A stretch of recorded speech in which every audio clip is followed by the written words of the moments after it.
अस्सलाम वालेकुम फ्रेंड्स, मैं हूं मोहम्मद हुसैन अब्बास और आप देख रहे हैं SHS knowledge. Friends, last lecture में हमने पार्ट्स ऑफ स्पीच के बारे में एक ब्रीफ जो है इंट्रोडक्शन पढ़ा था। आज जो हमारा लेक्चर है वो है about noun and its types.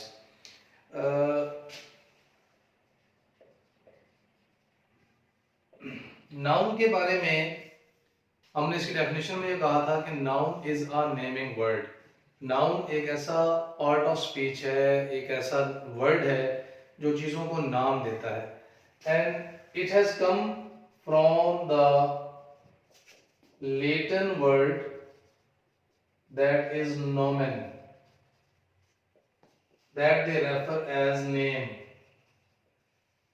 So, in part of speech, the word that attributes to the name of different objects, whether they are living or non-living, जिंदा या मुर्दा, फिजिकली प्रेजेंट या एब्सेंट, कोई भी ऐसी चीज जिसका कोई नाम हो, जो नाम रखती हो कोई भी चीज, उस नाम को हम लोग कहते हैं कि वो उस चीज का नाउन है। फॉर एग्जाम्पल, इफ आई से बोर्ड मार्कर, सो अब हमारे पास एक ऑब्जेक्ट है जिसके ऊपर एक कैप है, उसके नीचे एक उसकी बेस है और एक बॉडी है। इस पूरे के पूरे एक ऑब्जेक्ट को हम एक नाम दे देते हैं जिसे हम कहते हैं board marker. Same it is, this is a white board, this is a rectangular shape cardboard जिसको हमने लिखने के लिए इस्तेमाल करना है और इसको हमने क्या नाम दे दिया, white board. Same it is, this is wall. तो हम लोग डिफरेंट ऑब्जेक्ट्स को जो नाम देते हैं वो नाम जो है उन ऑब्जेक्ट्स का क्या होता है, नाउन होता है। So basically we can say that noun is a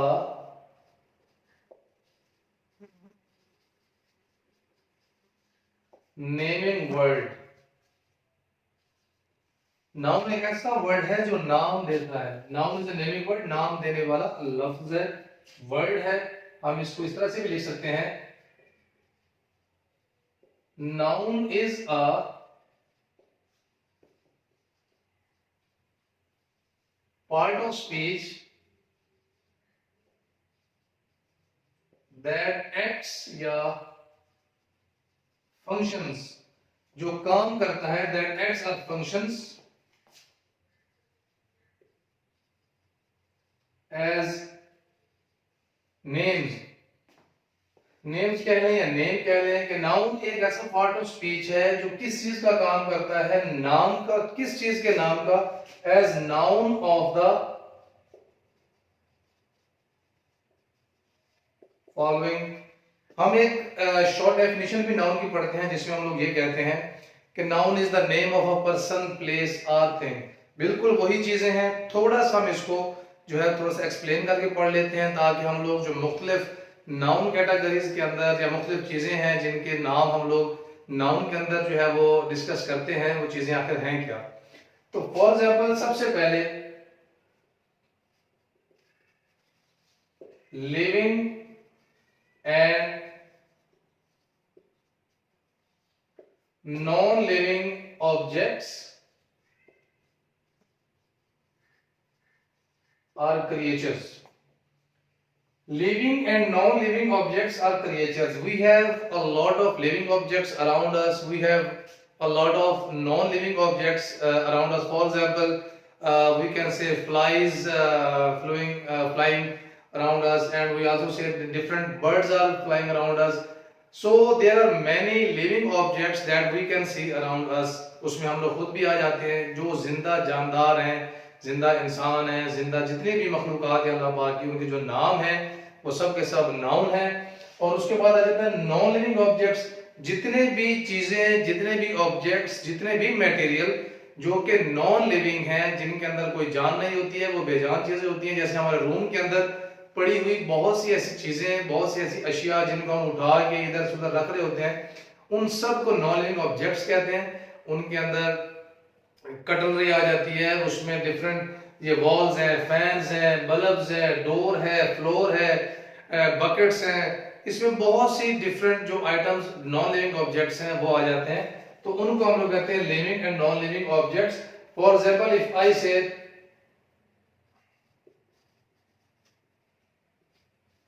Ahmad, it is a living object.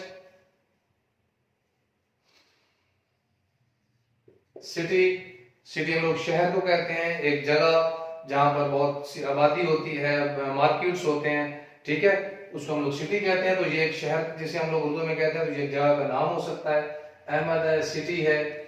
उसके अलावा जैसे हमने अभी कहा वॉल, एक जो दीवार होती है उसको हम लोग नाम दे देते हैं वॉल का। दीवार भी एक उर्दू ग्रामर के अंदर हम उसको इसम कहते हैं, इंग्लिश हम लोग उसको नाउन कहते हैं। सो इसी तरह से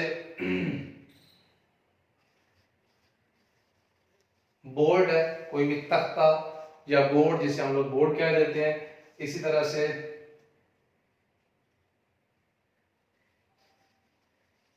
डोर है, दरवाजा, डोर।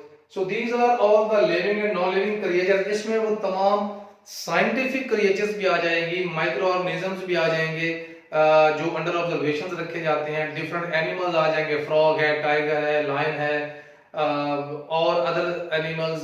उनके जो नाम होते हैं वो हम लोग नाउन में डिस्कस करते हैं। जितने भी नॉन लिविंग ऑब्जेक्ट्स हैं, thousands and millions of objects are around us that are those are living और non living, and the names of those living or non-living objects are discussed under the definition of the noun. After the names of living and non-living objects, a noun also gives names to our actions, different activities. For example, if I say swimming, swimming is a name of an activity. Swimming is the name of an exercise. So when we do swimming, it means that we are doing some activity. So all the processes, all the actions, all the starting and end points, all collectively known as the name of a game. So we can say names of different games that requires our actions. That requires our actions. कि वो ऐसी game है जिसमें कोई skills involve होती हैं, techniques involve होती हैं। So I said swimming, gambling, running. So all these names are actions. And if I say names of certain games other than these one. Now for example, if I say cricket, football, badminton, volleyball, so these all are also the name of the games and these are also nouns. So what is the difference between swimming, gambling, running? जो कि हमें ऐसे लग रहा है जैसे कि ये हम लोग फॉर्मों पर इस्तेमाल कर रहे हैं, तो ये एक्शन है, तो ये नाउन कैसे हो गया? So these are the name of those games that require our actions, our skills, our techniques, and on the basis of those skills we give the name of these activities as swimming, gambling and running. हम लोग इसको जुमले में इस्तेमाल करके example भी देखेंगे। सबसे पहले ये है कि ये वो तमाम एक्शंस हैं जिनके अंदर हमारी स्किल्स की रिक्वायरमेंट होती है। हमें महारत आनी चाहिए, हमें वो काम करना चाहिए, हमें वो स्किल्स आनी चाहिए, हमें वो तकनीकी महारतें आनी चाहिए, जिनको हम लोग टेक्निक्स कहते हैं, जो कि इन गेम्स के अंदर इन्वॉल्व होती हैं। और उन्हीं तकनीकी महारतों की बुनियाद पे हम लोग इन एक्टिविटीज को, इन एक्सरसाइज को एक नाम दे देते हैं। जैसे हम कहते हैं स्विमिंग, कि मुझे तैरना आता है, क्योंकि तैरने के लिए आपको वो स्किल्स आनी चाहिए। गैम्बलिंग स्किल्स रिक्वायर करती है, रनिंग की स्किल्स जो है वो रिक्वायर करती है, और उन्हीं स्किल्स की बुनियाद पे हम लोग उन एक्टिविटीज को नाम दे देते हैं जो कि आपके सामने। जैसे फॉर एग्जांपल स्विमिंग है, आई से I like swimming, we can add adverb of time also.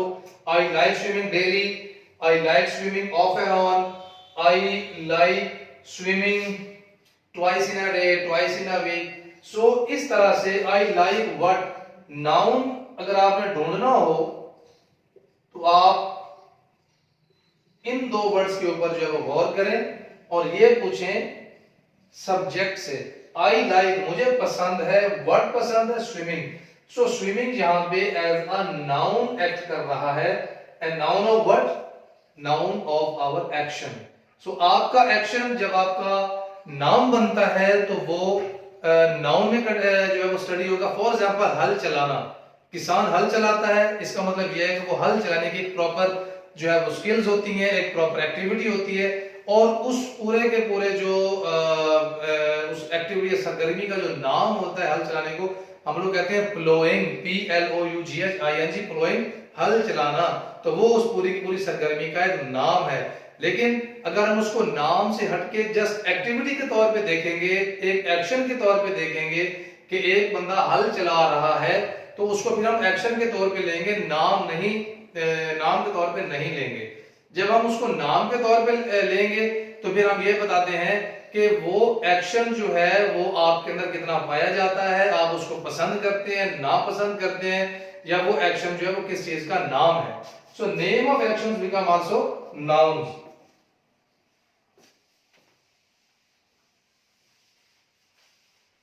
Actions के बाद we study about places. Places को हम लोग जगह भी कहते हैं, मुकाम भी कहते हैं।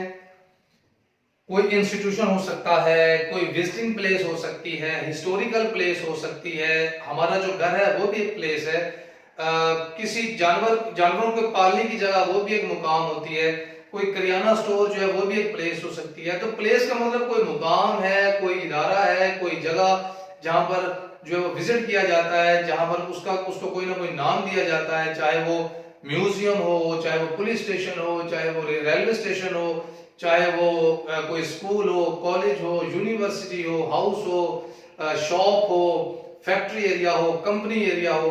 तो जितने भी प्लेसेस हैं उनके जो नेम्स होते हैं वो हम लोग नाउन में स्टडी करते हैं। Places, the name of different places कोई इतना मुश्किल चीज नहीं है। तो आगे जो है इंशाल्लाह जब इनका जिक्र होगा तो हम उनको दोबारा जो रिवाइज करते जाएंगे। प्लेसेस के बाद बात आ जाती है नेम ऑफ, इसको नाउन को हम थोड़ा सा ब्रॉडर व्यू में स्टडी कर रहे हैं ताकि हमें जब भी हम कोई नई एक्सरसाइज नई चीज देखें तो हमें पता हो कि हाँ यार ये नाउन है, इसको हमने किस कैटेगरी के अंदर जो है वो ऑलरेडी स्टडी किया हुआ है। So name of different qualities कह लें, स्टेट ऑफ बीइंग कह लें,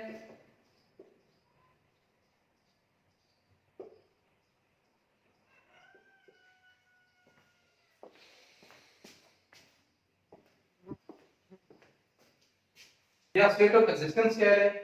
इसका मतलब ये हो, क्वालिटीज का मतलब होता है खूबी या वस्फ। खूबी क्या हो सकती है आपके अंदर, अच्छाई हो सकती है, बुराई हो सकती है, कोई कलर हो सकता है, कोई क्वांटिटी हो सकती है, आपसे रिलेटेड कोई भी ऐसी चीज जो कि आपको डिफाइन कर रही हो, आपके अंदर उसका असर नजर आ रहा हो।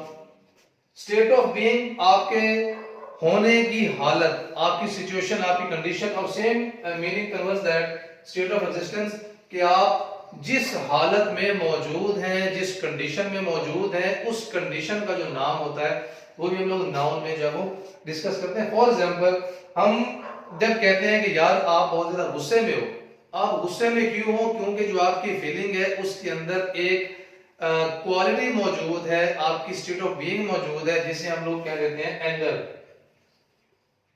अब एंगर एक ऐसी चीज है जो कि हमें नजर नहीं आती, और ये जो है आपके जज्बात का हिस्सा बन जाती है, आपकी फीलिंग्स का जो है वो हिस्सा बन जाती है। और ये फिर शो कैसे होती है आपको, ये जो क्वालिटी है उसमें, ये आपकी फिजिकल जो आपकी नेचर होती है उसके अंदर आती है, आपके फेस पे नजर आती है, आपकी आंखों में नजर आती है, आपकी बातों में नजर आती है। तो इसकी वजह से आगे जितने भी इफेक्ट्स आ रहे होते हैं आपकी फीलिंग्स के अंदर, इमोशंस के अंदर, आपकी उस सूरत हाल के अंदर, उसके पीछे जो क्वालिटी मौजूद होती है उसका नाम क्या होता है? एंगर। वो एंगर हो सकती है, वो जॉय हो सकता है, वो हैप्पीनेस हो सकती है, वो डिसअपॉइंटमेंट हो सकती है, वो डिस्टर्बेंस हो सकती है, एम्बैरेसमेंट हो सकती है। कुछ भी ऐसी क्वालिटी जो कि फिजिकली नजर बिल्कुल भी नहीं आती, लेकिन वो अपना जो इफेक्ट है वो आपकी स्टेट ऑफ इमोशंस के अंदर आपको जो है वो सामने लेके आती है। Same is the case in state of existence.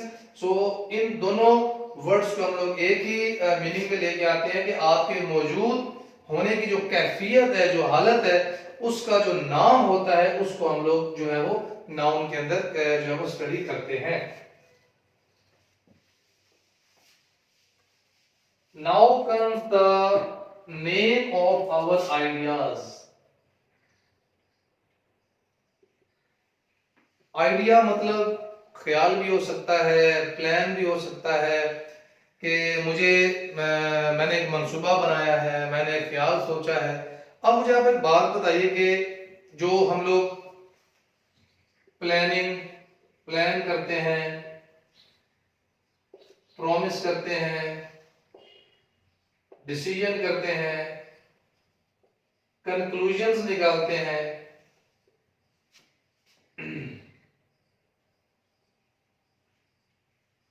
Agreements वगैरह जो होते हैं, अब ये आइडियाज जो होते हैं, आइडिया का मतलब क्या है कि एक चीज जिसके अंदर बहुत से फैक्ट्स एंड फिगर हो, जिसके अंदर बहुत सी एक्टिविटी ऑफ प्रोसेस हो, जिसमें आपकी बहुत ज्यादा जो वर्किंग है वो मेंटल लेवल पे बहुत ज्यादा हो रही हो, वहां पे आप लोग उसका जो है वो एक ड्राफ्ट बना रहे होते हैं, एक स्ट्रक्चर बना रहे होते हैं, और उसके बाद जब आप उस स्टेज पर होते हैं उसका भी एक नाम होता है। जब आप उसको फाइनली बना लेते हैं और उसके बाद आप रेडी हो जाते हैं जी कि मैं अब ये स्टेप लेने वाला हूं, तो वो जो पूरे का पूरा आपका जो मेंटल एक्सरसाइज होती है, जिसके बाद आप एक नतीजे पर पहुंचते हैं, उसको भी आप लोग एक नाम दे देते हैं जी कि मेरा जो मैंने माइंड के अंदर एक गेम सोची हुई है, एक ख्यालात जो मैंने बनाए हैं, उनका ये नाम है। फॉर एग्जांपल मैं प्लान बनाता हूं, अब प्लान वो आप जो कागज के ऊपर लिखेंगे वो सारे का सारा आपने एक थिंकिंग प्रोसेस से गुजारने के बाद सामने लेके आएंगे।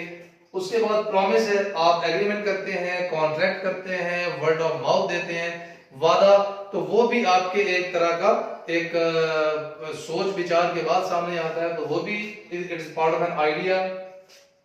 डिसीजन है, कंक्लूजन है, एग्रीमेंट्स है, so these are require your some sort of decision making and you can say your mental exercise, your mental involvement.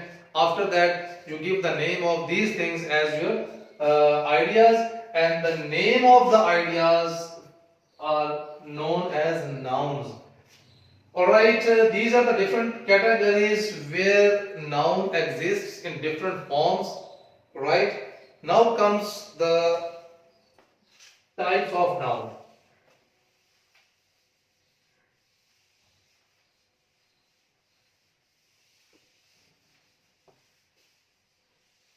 Noun के हवाले से और डिफरेंट जो अभी हमने एक सेंटेंस के अंदर मौजूद डिफरेंट जो वर्ड्स होते हैं जो कि नाउन का काम कर रहे होते हैं, उनको अभी हमने स्टडी किया। इसके हवाले से इंशाल्लाह एक पीडीएफ लिंक जो है वो आपको डिस्क्रिप्शन में मिल जाएगा, ठीक है, वहां से आपने देख के इसकी प्रैक्टिस करनी है।